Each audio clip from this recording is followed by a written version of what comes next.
So Elon Musk is a messy bee who lives for drama. He is probably going to have quite a prominent role, be incredibly visible, and then, like sort of two bull elephants in a small room, he and Trump will likely fall out very visibly. I'm not sure there is a space large enough in the world to contain those two egos. Gothic MAGA. Well, the energy in this room is incredible.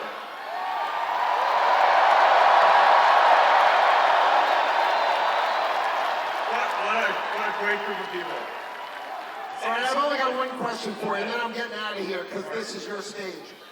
But we set up Doge. Yes. How much do you think we can rip out of this wasted $6.5 trillion Harris-Biden budget? Well, I think we can do at least $2 trillion. Yeah! 2 trillion. The final state to be called in Tuesday's US election, Arizona, has officially gone to President-elect Donald Trump. That means Trump has swept all 7 swing states in a stunning victory. Now, Trump's historic comeback has been buoyed in part by some Silicon Valley giants, including, of course, Elon Musk, who appeared beside Trump on the campaign trail, dished out money in a lottery to swing state voters, and participated in a call with the Ukrainian President Volodymyr Zelensky on Wednesday. But the tech industry also helped. But Trump's put Vice President Trump's presidential pick, J.D. Vance, on the ticket. Now, Vance used to work for tech billionaire and investor Peter Thiel, who has long supported Vance's political career, including donating a record-breaking $15 million to Vance's successful Senate run in 2022. So what's behind this tech bro support for Trump and Vance? Well, joining us now is James Ball, political editor at the New European. James, good afternoon. Good afternoon. For people who don't know who Peter Thiel is, James, can you tell us a bit more about us?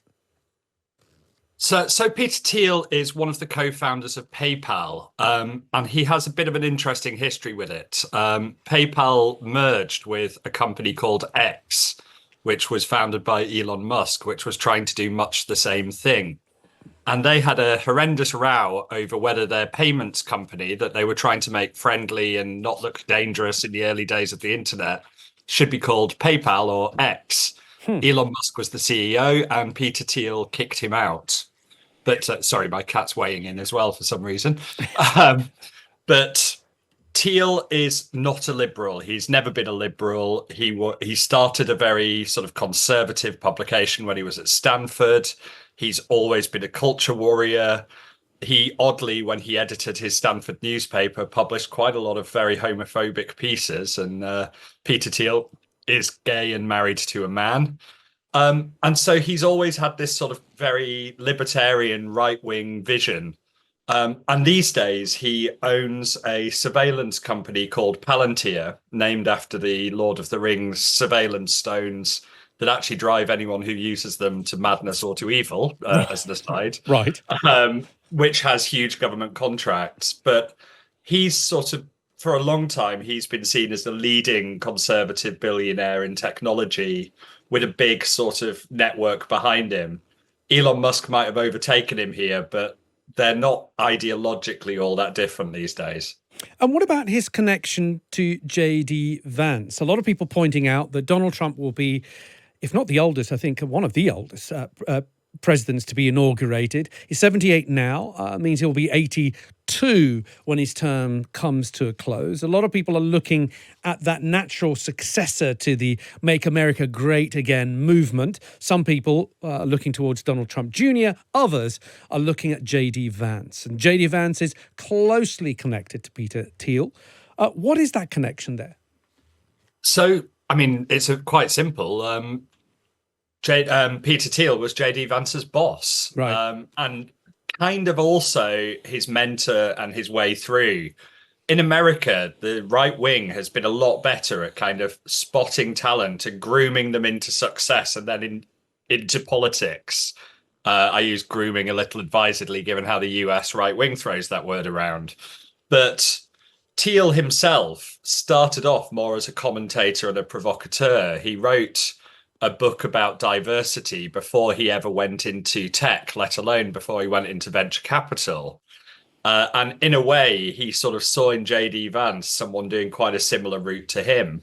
J.D. Vance famously wrote Hillbilly Elegy, a sort of story about growing up working class in poverty with a drug addicted mother, that spoke to quite traditional American values. He then hired him into venture capital, so he had a private sector network and career, and sort of came into the Peter Thiel universe. And then when Vance stood to be senator in Ohio, Thiel put $10 million in at the very early stage, and so essentially almost owned him as a candidate. And so there's a very deep relationship. This isn't just a usual donor relationship, but it's also a very kind of clever ecosystem that the Republicans have built to try and bring through these favored children into positions of power. And when you look at the kind of right-wing tech billionaire space, Peter Thiel is a figurehead of it, Elon Musk is a figurehead of it. They have several mutual friends who are nearly as rich and nearly as powerful. This is their triumph. They have the president, they have the vice president. They're probably going to be in senior administration roles themselves, a lot of them. This is their takeover.